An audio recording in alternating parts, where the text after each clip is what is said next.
Hello, welcome to Ken studies CAPF AC 2021 mission 240 plus में आज हम 10th डे देखेंगे।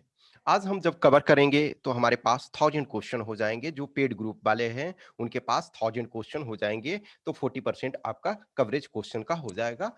ऑब्वियसली है कि हर डे हम प्रोवाइड करवा रहे हैं। हमने आपको बोला था 75 से 100 क्वेश्चन के बीच में, तो आपको 2500 क्वेश्चंस ये प्रोवाइड किया जाएगा। ठीक है। और ये 2500 क्वेश्चंस आप यदि प्रॉपर तरीका से करते हो तो नो डाउट आपके पास एडेड एडवांटेज होंगे। और जो आपने कल देखा कट ऑफ मार्क्स और ये, तो उससे घबराने की जरूरत नहीं है। इसके लिए मैं सेपरेट और वीडियो मोटिवेशन और स्ट्रेटजी और डिफरेंट चीजों के लिए बनाएंगे। और आप कंटिन्यूटी रखो, इससे घबराना नहीं है। 10 मार्क्स 5 मार्क्स बढ़ाना कोई बहुत बड़ी बात नहीं होती है, यदि आप प्रॉपर तरीका से कंसंट्रेट कर रहे हो तो। ठीक है। और सारी चीजें हम सेपरेट वीडियो में डिस्कस करेंगे। आज हम इसमें देखते हैं फर्स्ट क्वेश्चन।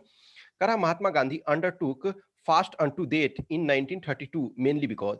देखो, महात्मा गांधी के पास जो ये फास्ट अनटू डेथ वाला एक अमोघ वेपन के तरह यूज करते थे कि यस नहीं कुछ मिल रहा है तो हम मास वेपन को यूज कर लें, कि इससे क्या होता है, सिंपैथी गेन हो जाता है कि यस ऐसा। देखो क्या होता है कि एक चीज हुआ ना कि तुम ये काम कर दो otherwise I will kill you, तो उससे क्या होता है, हिंसक प्रवृत्ति ये डेवलप होता है कि यस ये मार देगा। लेकिन क्या करा कि ऐसा है ये काम करो नहीं तो मैं खुद को मार लूंगा, तो एक्चुअली हिंसा उसमें भी हो रहा है। बट हम फिलॉसफी में नहीं जाएंगे, लेकिन वो हिंसा है कि मैं अपना जान दे दूंगा। ठीक है, तो वो किलिंग का। जस्ट इमेजिन करो किसी को आप भूखे रख रहे हो तो वो शोषण है, लेकिन आप अपने को भूखे रख रहे हो तो ये भी अपने तरफ का एक शोषण है। लेकिन इसको एक तरह से जो है इमोशनल टॉर्चर कह सकते हो कि सामने अपोनेंट को, तो अपोनेंट कौन थे, बी आर अम्बेडकर। तो रामसे मैकडोनाल्ड ने जो है कम्युनल अवार्ड रखा। ऐसे गांधी जी का पहला फास्ट एंड टू डेज जो है अहमदाबाद मिल स्ट्राइक में था। अहमदाबाद मिल स्ट्राइक में भी गांधी जी ने देखे हमारा पल्ला हल्का हो रहा है तो तुरंत अपना ब्रह्मास्त्र चला दिए। तो ये जैसे अन्ना हजारे का भी ये देखो यही ब्रह्मास्त्र को यूज करते हैं। तो महात्मा गांधी 1932 में रामसे मैकडोनाल्ड ने क्या किया था कि communal award in the sense कि जो आपके शेड्यूल्ड कास्ट यानी दलितों के लिए भी आपका सेपरेट जो है इलेक्टोरेट घोषित किया था। तो ठीक है, तो फर्स्ट देखो, round table conference failed to satisfy Indian political, no. Congress and Muslim League had differences of opinion, no. Ramsay MacDonald announced communal award. तो इसमें क्या था कि रिजर्व सीट रखा गया था, ये सेपरेट इलेक्टोरेट का प्रोविजन किया गया था, लेकिन बाद में फिर जो है पैक्ट हुआ। गांधी जी के तरफ से जो थे मदन मोहन मालवीय और एमसी राजा थे, और इधर बी आर अम्बेडकर। तो ये सब वार्ता करके फिर रिजर्वेशन ऑफ सीट्स, इनफैक्ट जितना सीट अलॉट किया गया था उससे डबल प्लस सीट जो है रिजर्व में दिया गया। तो इसका सी हो जाएगा। नेक्स्ट है 8 digit number 4252746 B leaves reminder 0 when divided by 3, how many value of B are possible. देखो कोई भी नंबर है, यदि हम उसको 3 से डिवाइड करते हैं, और वो कंप्लीट 3 से डिविजिबल कब होता है, जब इसके सारे जो डिजिट हैं उनका एडिशन 3 से डिविजिबल हो। तो इसको ऐड करो तो 6 + 5 11 13 20 30, ये 30 इसके एडिशन, तो यानी 30 प्लस बी आपके पास होते हैं। तो देखो 30 भी आपका डिविजिबल है, तो बी का वैल्यू क्या हो सकता है, बी का एक वैल्यू तो 0 हो सकता है, दूसरा बी का वैल्यू क्या हो सकता है, 3 हो सकता है, फिर 6 हो सकता है, ये फिर 9, 3 6 9, तो यानी कि बी का वैल्यू जो है 4 वैल्यू पॉसिबल है। तो ये आपका सी आंसर हो गया।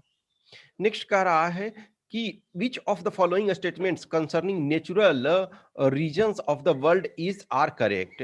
तो देखो जो आपका कह रहा है कि नेचुरल वर्ल्ड जो है, ये नेचुरल रीजन्स जो दुनिया के हैं, equatorial climate regions have less urbanisation. Yes, देखो इक्वेटोरियल क्लाइमेट जो भी है वहां रेगुलर बारिश होती है। जहां रेगुलर बारिश हो रही है वो वहां इंफ्रास्ट्रक्चर डेवलप करना मुश्किल होता है। जस्ट फॉर एग्जांपल लो, बरसात के टाइम में जनरली कम बिल्डिंग्स बनते हैं। इसका कारण क्या है कि जो मटेरियल्स हैं, जो आप बिल्डिंग निर्माण करोगे बहुत सारे चीजों को, तो उसमें आपको ट्रांसपोर्टेशन से लेकर के बहुत सारी चीजों में प्रॉब्लम होता है। तो इक्वेटोरियल रीजन जो है वो उसमें लेस अर्बनाइजेशन है। यह सही है, इंफ्रास्ट्रक्चर डेवलपमेंट करना वहां टफ टफ होता है। तो ये फर्स्ट स्टेटमेंट सही है। तो फर्स्ट स्टेटमेंट सही है, तो अभी हमारे पास एक ही विकल्प हटा है। Mediterranean climatic regions have high level of urbanisation. Yes, जो मेडिटेरेनियन आप देखोगे, जो बहुत सारे ये अफ्रीकन कंट्री, जो ऊपर अफ्रीका के कंट्री हैं, इज़राइल है और यूरोपियन कंट्री है, तो वहाँ हाई अर्बनाइज़ेशन है, तो सही है, तो सेकंड सही है, तो ये अब गलत हो गया। अब एक तरह से देखो हमारा सारा दारोमदार क्या है थर्ड पे, equatorial climate regions have high concentration of human population. तो इक्वेटोरियल क्लाइमेट जो रीजन है, उसमें कह रहा है कि high concentration of population, no, जहाँ इंफ्रास्ट्रक्चर प्रॉपर डेवलप नहीं कर रहे हो, नए एम्प्लॉयमेंट जनरेशन नहीं हो रहा है, तो हाई कंसंट्रेशन ऑफ पॉपुलेशन नहीं जनरली होगा। यस, देखो आज के टाइम में है बहुत सारी सुविधाएं हो गई है, बट इन कॉमन यदि हम देखें तो कंपेरेटिवली जो है इक्वेटोरियल रीजन में ह्यूमन पॉपुलेशन का लो कंसंट्रेशन है, तो ये आपका गलत हो गया। तो आपके पास आंसर यही होता है, Mediterranean climatic regions practice plantation farming, no, ये आपका मेजोरिटी में नहीं करते हैं, ठीक है, तो 1 and 2 ओनली हो जाएगा। नेक्स्ट करा अल नीनो। अल नीनो देखो जब भी आता है तो प्रॉब्लम होता है, problem in the sense India जैसे कंट्री में बारिश कम होती है, काफी कम होती है, उसके कारण एग्रीकल्चर काफी प्रभावित होता है। इसी वजह से देखोगे कि जब भी बजट वगैरह हमारा बनाया जाता है तो एग्रीकल्चर को अल नीनो पर बहुत ध्यान दिया जाता है।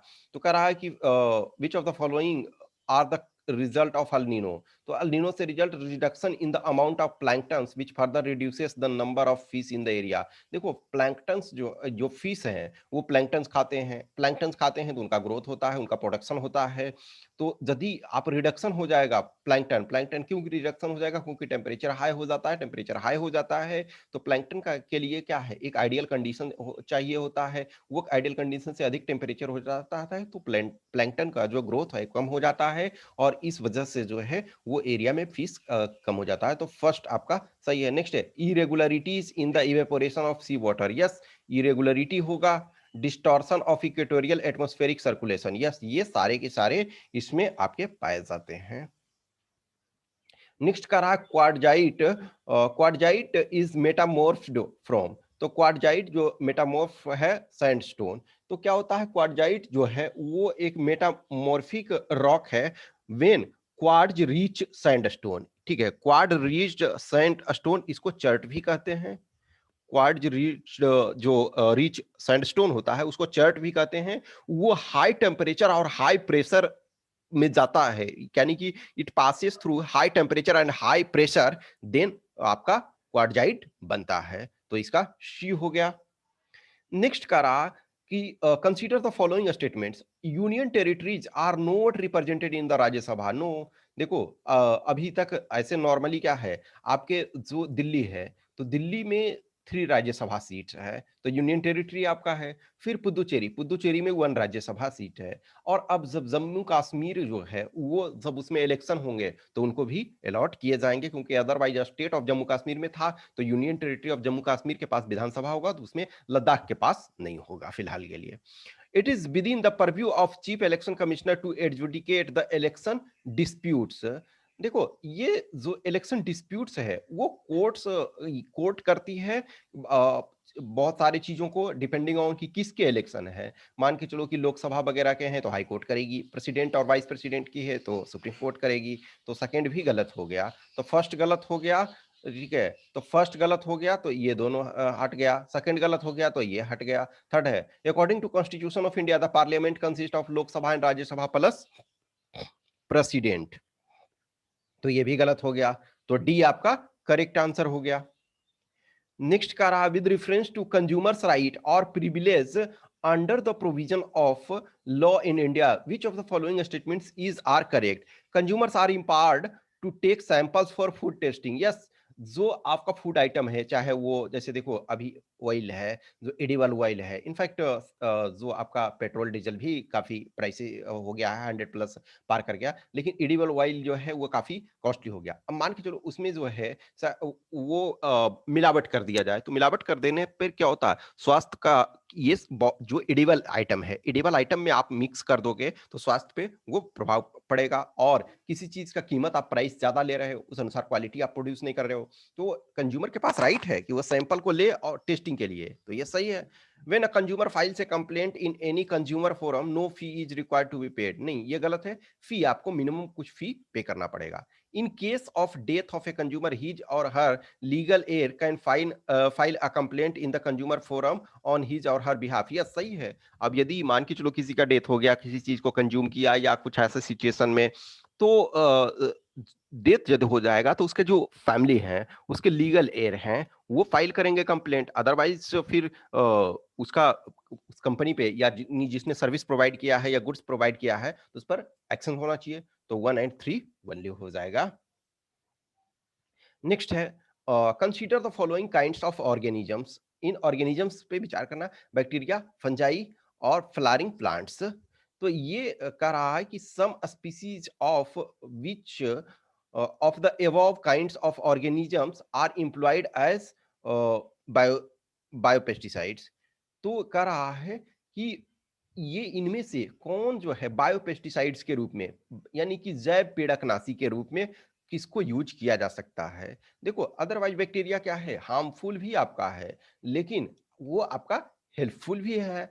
किस ढंग से हम यूज करते हैं, फंजाई जैसे कवक, वो हार्मफुल भी है हेल्पफुल भी है। तो हम बायोपेस्टिसाइड्स के रूप में सारे के सारे को यूज कर सकते हैं। 1 2 3 ऑल। नेक्स्ट करा कि which among the following river is known as Yarlung Zangbo in Tibet. तो यारलंग जांगबो जो है वो ब्रह्मपुत्रा को जाना जाता है। ब्रह्मपुत्रा जो है वो आपका कैलासा मानसरोवर जो है उसके पास से ओरिजिनेट होता है और अरुणाचल प्रदेश में ये सियांग और दिहांग के नाम से जाना जाता है। सियांग और दिहांग। और देखो वहीं दिबांग यदि होता है, ठीक है, तो वो इसका ट्रिब्यूटरी है, लेकिन सियांग और दिहांग के नाम से जाना जाता है ये आपके अरुणाचल प्रदेश में, एपी में।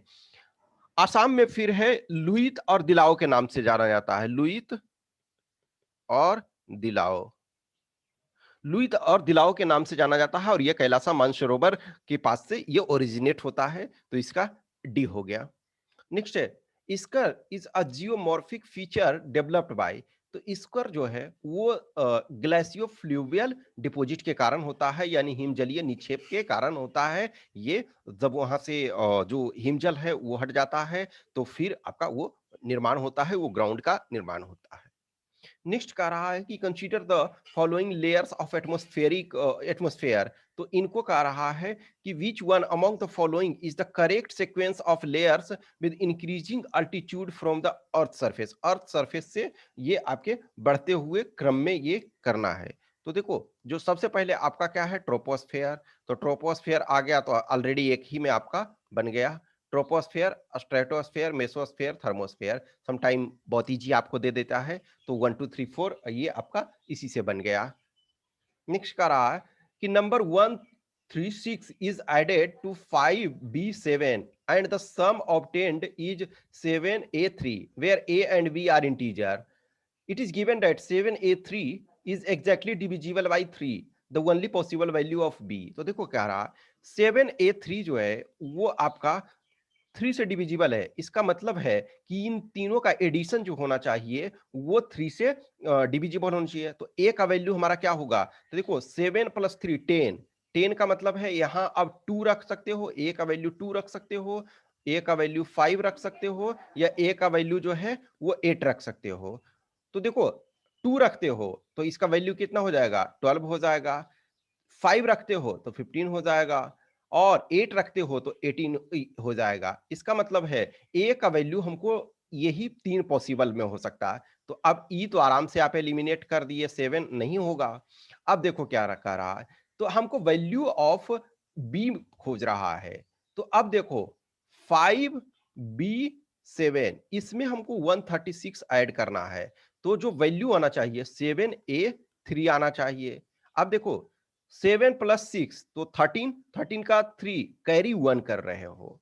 अब कैरी 1 कर रहे हो तो यहां 3 और +1 4 हो गया। एक चीज देखो यहां 5 + 1 है तो 6 होता, तब हमारे पास जो विकल्प था 2 और 5 का। लेकिन चूंकि यहाँ 7 है, इसका मतलब कैरी यहाँ भी होगा, तो 4 यहाँ है, तो 4 है प्लस 2 करोगे तो कैरी नहीं हो सकता, 4 प्लस 5 करोगे तब भी कैरी नहीं, तो 8 ही सिर्फ विकल्प हो सकता है। 8 प्लस 4 तो 12 हो जाएगा, तो 12 का 2 और प्लस 1 तो 6 और 7, इसका मतलब है सिर्फ 8 ही वैल्यू, बी का जो पॉसिबल वैल्यू है ओनली 8 हो सकता है। तो जैसे जैसे आपको दिया हुआ है आप उस अनुसार से चलते जाएं, आपको ग्रेजुअली आंसर मिल जाएगा। नेक्स्ट का रहा है a family has 2 children along with their parents, तो यानी कि 2 बच्चे हैं और मदर अ फादर हैं। The average of the weight of the children and their mother is 50 kg। The average of weight of children and their father is 52 kg। If the weight of the father is 60 kg, then what is the weight of the mother. देखो, तो mother और plus यानी m plus 2c, m plus 2c equal to क्या है आपका, क्योंकि average इनका जो है वो 50 है, इसका मतलब एडिशन तीनों का करोगे तो ये क्या हो जाएगा 150, और f plus 2c, f plus 2c equal to क्या है 52 इनका एवरेज है, तो 156 हो जाएगा। अब देखो फादर का दिया हुआ, फादर का 60, तो 60 प्लस 2c इक्वल टू 156, तो 2c यानी 2 चिल्ड्रन का वेट कितना हो जाएगा, ये आप इसमें 96 हो जाएगा। अब देखो 96 हो गया, अब यहां मदर वाले में पुट करो, तो m प्लस 96 इक्वल टू 150, तो m इक्वल टू 54। ठीक है, तो 54 केजी मदर का वेट है। नेक्स्ट कह रहा है कि सना, तो सना जो है which is seen in the news often is the largest city of, तो सना जो क्या है टेररिस्ट एक्टिविटी और अदर चीजों के कारण ये देखा जाता है, तो ये यमन में है। ठीक है, ईरान में देखो तेहरान जो है इसका सबसे बड़ा सिटी है, कुवैत में कुवैत सिटी इसका सबसे बड़ा है, लीबिया में त्रिपोली सबसे बड़ा है। ठीक है, तो ए बी हो जाएगा यमन। नेक्स्ट का रहा है X paid 47 rupee for certain cups of tea and coffee if tea cost rupee 5 per cup and coffee cost RS rupee 8 per cup, which one of the following statement is true.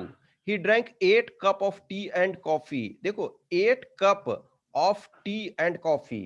ठीक है, तो अब first statement देखते हैं, तो इसमें क्या हो जाएगा कि ये है 8 कप ऑफ टी, और तो 8 कप, इसमें देखो तो 47 है, तो इसमें मान के चलो क्या कर सकते हो 3 ये कोई भी रखते हो, यदि 4 रखते हो तो 4 रखते हो तो आपका नहीं आएगा, तो 4 में 20 प्लस आपका 32 हो जाएगा, या इसको 3 रखो तो 3 और प्लस 5 इसको रखोगे, तो कोई भी कॉम्बिनेशन रखोगे तो 8 कप में नहीं आएगा, तो ये गलत हो गया। नेक्स्ट है he drank the same number of cup of tea and coffee, तो देखो सेम नंबर में नहीं आएगा, 4 में हमने किया नहीं आएगा, 3 हम यदि करके देखते हैं तो 3 में 15 और प्लस 24 39 ही होता है, इसका मतलब ये भी हट गया। अब देखो ये है he drank more tea than coffee, अब देखो मोर टी एंड कॉफी यदि करोगे तो क्या होगा, टी का मान के चलो कि 4 रख के देखते हैं, तो 4 का 20 और प्लस 3 का इसमें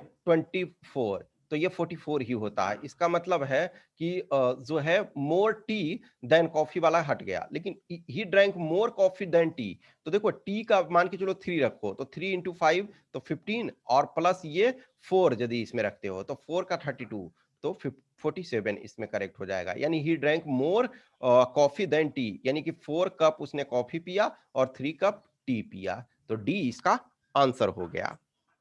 नेक्स्ट 16 कह रहा है कि with reference to director general foreign trade DGFT trade facilitation mobile app consider the following statements, it has been developed by Tata consultancy services. Yes, Tata consultancy services TCS जो है उसने डेवलप किया है, जो डायरेक्टर जनरल फॉरेन ट्रेड के recommendations, देखो क्या होता है कोई भी कंपनियां यदि सॉफ्टवेयर डेवलपमेंट करती है, एप्लीकेशन मोबाइल डेवलप करती है, तो रिक्वायरमेंट मांगा जाता है कि यस ये रिक्वायरमेंट हमारी है, उसके बाद ये फंक्शनलिटी है, तो कंपनी जो जो भी बना रही है, जैसे for example Tata consultancy services यहाँ है, तो वो देखेगी कि यस ये इसमें कितने कॉस्ट चाहिए, फिर उसका मेंटेनेंस भी, सॉफ्टवेयर वगैरह इंडस्ट्री में क्या है कि मेंटेनेंस कॉस्ट सबसे ज्यादा है, क्योंकि 5 इयर्स 10 इयर्स आप उसको मेंटेन करते हो तो उसके कॉस्ट, क्योंकि मल्टीपल इंजीनियर्स इसके लिए लगे रहेंगे क्योंकि रियल टाइम में इसको वर्क करना है। It is ready for industry 4.0। Yes, 4.0 में रियल टाइम बहुत सारे एक्टिविटीज जो है वो रियल टाइम ऑटोमेटेड सिस्टम है, इसको मैनेज करना बहुत डिफिकल्ट होता है। तो इसी वजह से इसका कॉस्ट जो बहुत ज्यादा पड़ता है कि रियल टाइम में मैनेज करने में। तो इसका हो जाएगा बोथ 1 एंड 2 आर करेक्ट, तो इसके आंसर सी हो गए। नेक्स्ट कह रहा है कि which one of the following best explains money. तो मनी में क्या है, कह रहा it is a medium for producing capital goods. पूंजीगत उत्पादनों के कह रहा है सामानों के उत्पादन का एक माध्यम है। फिलहाल हम देखते हैं, इसको रहने देते हैं। It is a means for redistributing wealth among people.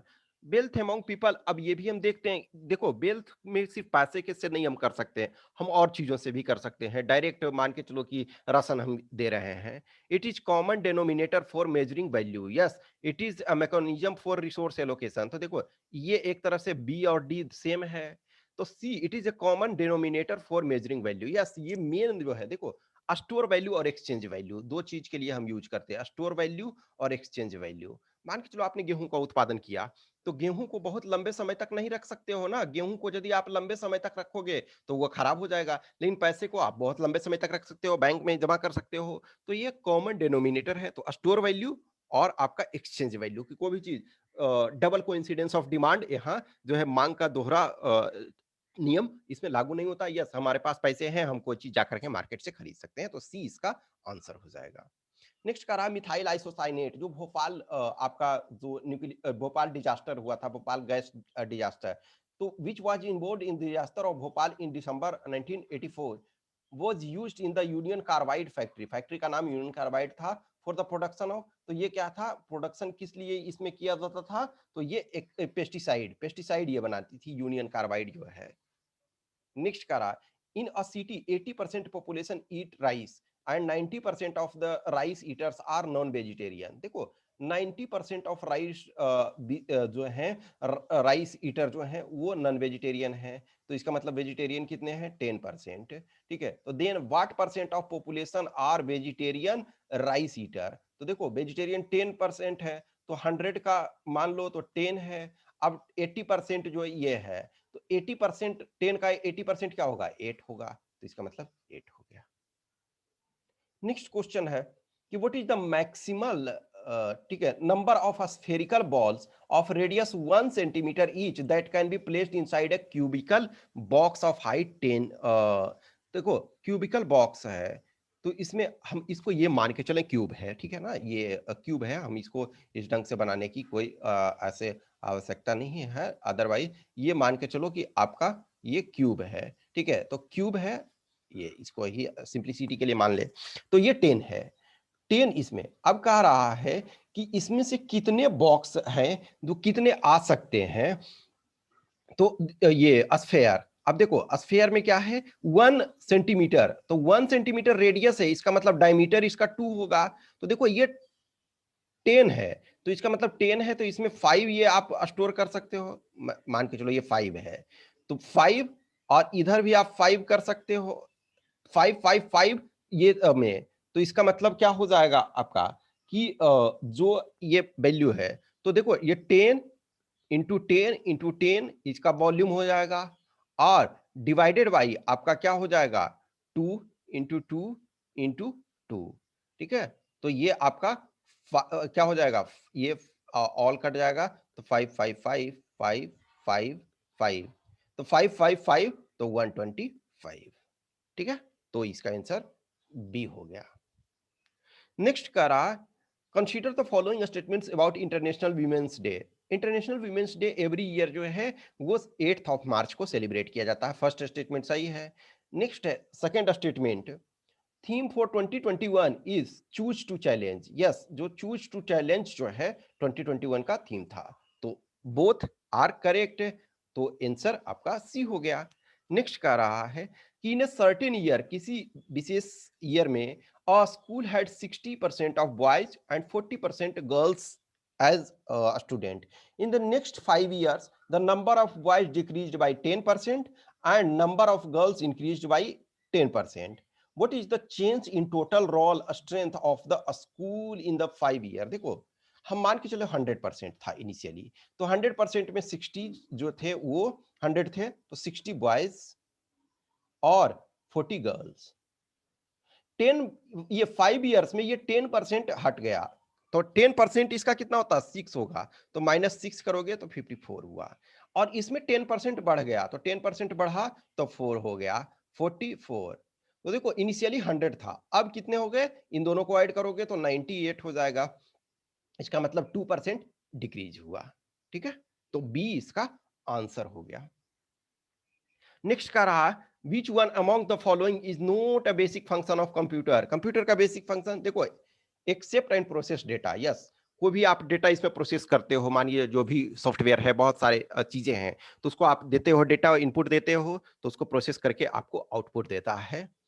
Next करा स्टोर डेटा। यस, आप डेटा अपना मूवी, बुक्स, बहुत सारे चीजों को, फोटो रख सकते हो। स्कैन टेक्स्ट, नो, स्कैन करने के लिए स्कैनर होता। देखो मोबाइल में आज के डेट में आपका स्कैनिंग ऐप है, तो उससे आप स्कैन कर लेते हो, लेकिन कंप्यूटर में अभी स्कैनर सेपरेट होता है। ठीक है, वो सेपरेट आपके स्कैनर डिवाइस है। यस, उसमें कंप्यूटर की मदद से आप उसको यूज करते हो, कि कंप्यूटर में आप उसका सॉफ्टवेयर इंस्टॉल करते हो, उसके बाद कंप्यूटर में लगा करके स्कैन करते हो, लेकिन स्कैनिंग के लिए एक स्कैनर आपका अलग डिवाइस है। तो ये एक्सेप्ट इनपुट, यस इनपुट ये करता है, तो ये आपका सी हो गया, सी नहीं करता है। नेक्स्ट है, dengue virus is known to cause low platelets counts in blood of patient by. तो ब्लड में प्लेटलेट्स जो है वो काफी कम हो जाते हैं इसमें। Interfering in the process of platelets production in bone marrow. तो बोन मैरो देखो, अब इससे एक पॉइंट आपका निकलता है, कभी एग्जाम में इसी ढंग से आपको एनालाइज करोगे प्रॉपर तरीका से तो बहुत फायदा होगा। तो देखो, जो अब कहेगा प्लेटलेट्स कहाँ प्रोडक्शन होता है, तो बोन मैरो में। ठीक है, तो ये सही है। इन्फेक्टिंग इंडोथेलियल सेल्स, यस सही है। ये binding with platelets in intestine, सही है। एक्यूमुलेटिंग प्लेटलेट्स इन इंटेस्टाइन, नहीं, ये एक्यूमुलेटिंग नहीं होता है, इनफैक्ट जो प्रोडक्शन होता है वही कम हो जाता है। तो 1, 2 एंड 3 ओनली हो जाएगा। Last question of the day, two systems are said to be in thermal equilibrium if and only if. यदि दो सिस्टम थर्मल इक्विलिब्रियम में, देखो हीट ट्रांसफर होने के लिए टेम्परेचर डिफरेंस जरूरी होता है। यदि किसी भी दो बॉडी के बीच हीट का ट्रांसफर हो रहा, इसका मतलब उसमें टेम्परेचर डिफरेंस है। टेम्परेचर डिफरेंस नहीं होगा, इसी वजह से कहा जाता है कि every body always has temperature, but every body does not have heat. Heat तब हम कहेंगे जब इन्वायरमेंट, यानी कि जो सराउंडिंग्स है और बॉडी, उसमें हीट का ये टेम्परेचर का डिफरेंस होता है। तो कह रहा है कि ओनली थर्मल इक्विलिब्रियम में कब होंगे, if there can be a heat flow between them even if they are at different temperature. तो जब हीट फ्लो हो रहा है तो अभी थर्मल इक्विलिब्रियम में नहीं आएगा। There can not be a heat flow between them even if they are at different temperature, तो डिफरेंट टेम्परेचर नहीं। There is no heat flow between them, तो हीट फ्लो नहीं हो रहा है। ठीक है, डिफरेंट टेम्परेचर में होगा तो हीट फ्लो होगा। टेम्परेचर हीट फ्लो नहीं हो रहा है, इसका मतलब डिफरेंट टेम्परेचर पे नहीं है। ठीक है, तो there temperatures are slightly different, no, तो सी इसका करेक्ट आंसर। तो आज 25 क्वेश्चन हो गया। ग्रेजुअली आप कंटिन्यूटी मेंटेन रखोगे, जो पेड वाले हो तो उनको आज 1000 क्वेश्चन हो गया। आप रेगुलर करो, प्रोक्रेस्टिनेशन नहीं। जिनको ज्वाइन करना है आप कर सकते हो, यू आर मोस्ट वेलकम। देखो किसी भी चीज के लिए आप हर वो चीज में एक्सपेंडिचर करते हो, थोड़ा सा एक्सपेंडिचर करके, और ये मैं ऑलरेडी बता रहा हूं कि जो सीरियस कैंडिडेट हो उन्हीं के लिए मैं कह रहा हूं ज्वाइन करने। जिनको सीरियस नहीं है वो पैसा बर्बाद मत करो, उस पैसे को यूज दूसरी जगह करना, जो भी चीजों में कर सकते हो आप। लेकिन जो सीरियस हो तो लिटिल इन्वेस्ट करके आप यदि अच्छी चीजों को प्राप्त कर सकते हो तो उसको अवश्य करो। ये डे 9 का जो ग्रामर का सॉल्यूशन है, आपने आई होप कि यू सोल्व द पेपर, आपने किया होगा। और उसको करने के बाद आप इसको मैच करो, आंसर आप देखो कहाँ आपका प्रॉब्लम हो रहा है, स्क्रीन को पॉज करो और देखो, उनको समझो। नेक्स्ट ये है, हमने सेंटेंस नहीं बनाया, हमने कुछ सिनोनिम्स लिख दिए हैं, इससे आपको वो फायदा मिलेगा। देखो वर्ड मीनिंग क्या है ना, कि जितना जानोगे, खास करके हिंदी मीडियम में इसमें प्रॉब्लम होता है। I accept with all humbleness. ठीक है, no doubt in spite of English medium में मैं पढ़ाई कर रहा हूँ लंबे समय से, बट स्टिल वर्ड पावर में प्रॉब्लम होता है। ये जब तक आदमी प्रॉपर ना जो इंग्लिश लिटरेचर जिसका है या इंटरेस्ट जिसका है, जैसे एसएससी वगैरह का जो प्रिपरेशन कर रहे हैं तो बहुत सारे वर्ड्स को रट्टा लगाते हैं, या जैसे जीआरई वगैरह बहुत सारे जो तैयारी करते हैं, या कैट वगैरह में है, तो आदमी उस ढंग से उस चीज को रट्टा लगाता है, बहुत सारे चीजों को करता है। तो इसको देखो, अपना बनाओ। नेक्स्ट आपका जो है सेंटेंस करेक्शन है, ठीक है। तो इसको स्क्रीन को पॉज करो, चेक करो अपना कि कितने आपके सही हो रहे हैं। आज डे 10 का क्वेश्चन ये है, इसमें से आपको करना है, आप स्क्रीन को पॉज करो, इसको या तो लिख लो, मैं ये यही समझूंगा ये बेटर है कि एक नोटबुक रखो, उसमें से सारे को नोट डाउन कर लो, और जो पेड वाले हैं उनको तो ये मिल ही जा रहा है पीडीएफ में, तो इसको स्क्रीन को पॉज करो और नोट करो। नेक्स्ट आपका है इन इडियम और फ्रेजल वर्ब्स जो हैं उससे आपको सेंटेंस बनाना है, ठीक है। तो इससे आपको यूज करके सेंटेंस बनाना है ताकि मीनिंग जो है इसके क्लियर हो पाए। स्क्रीन को पॉज करो और आप इसको देखो। नेक्स्ट है इसको सेंटेंस को करेक्शन करना है, सेंटेंस को करेक्ट करना है।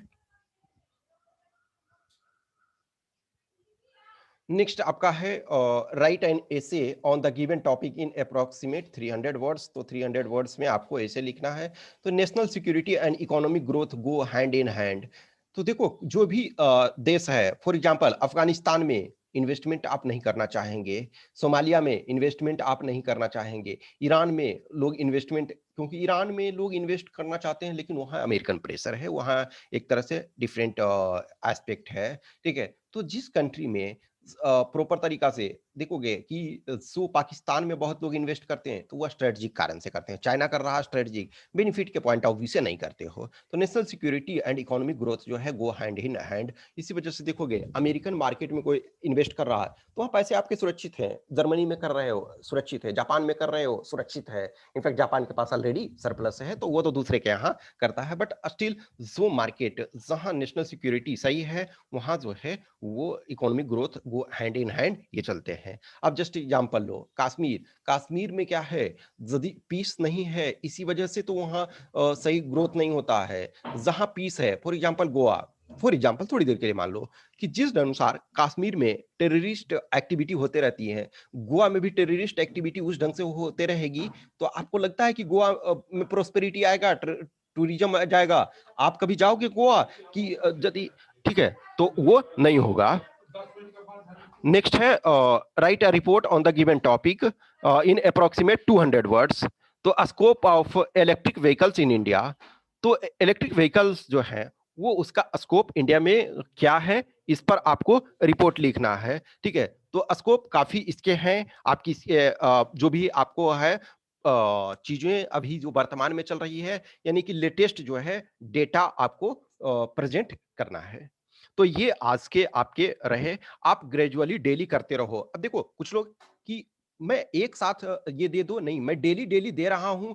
देखो टॉपिक आपको 1000 दे दिया जाए, क्या मतलब उसका बनता है? आप डेली प्रैक्टिस जब करते हो तभी उस चीज का फायदा है।